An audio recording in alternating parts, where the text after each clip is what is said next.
नमस्कार, मी प्रज्वल. मित्रांनो, आज मी चाललोय एका अशा शहरात ज्याचं नाव घेतलं की आठवतं विकास, माणुसकी आणि दादा. So welcome to our Baramati series part 1.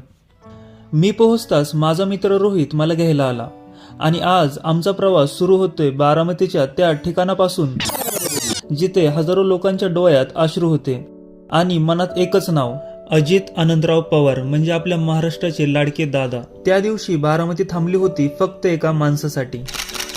दादांच्या अंतिम दर्शनासाठी प्रचंड गर्दी जमली होती, ज्यातून लोकांशी असलेलं भावनिक नातं दिसून आलं. आम्ही देखील दादांचे दर्शन घेतले आणि इथे आल्यावर समजलं, काही ठिकाणं फक्त जागा नसतात, ती भावना असतात, आठवणी असतात आणि इतिहास बनतात.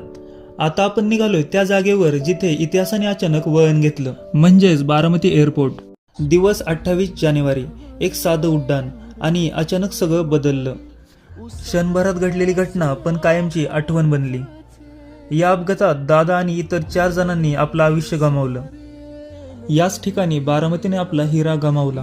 या ठिकाणी घडलेली घटना देशासाठी फक्त एक बातमी नव्हती, ती भावना होती, एक धक्का होता. पण बारामतीची ओळख फक्त दुःखाने नाही तर पुन्हा एकदा उभा राहण्याच्या ताकदीने आहे. म्हणूनच आपण या सिरीजच्या पार्ट 2 मध्ये पाहणार आहोत, बारामती नक्की आहे तरी काय.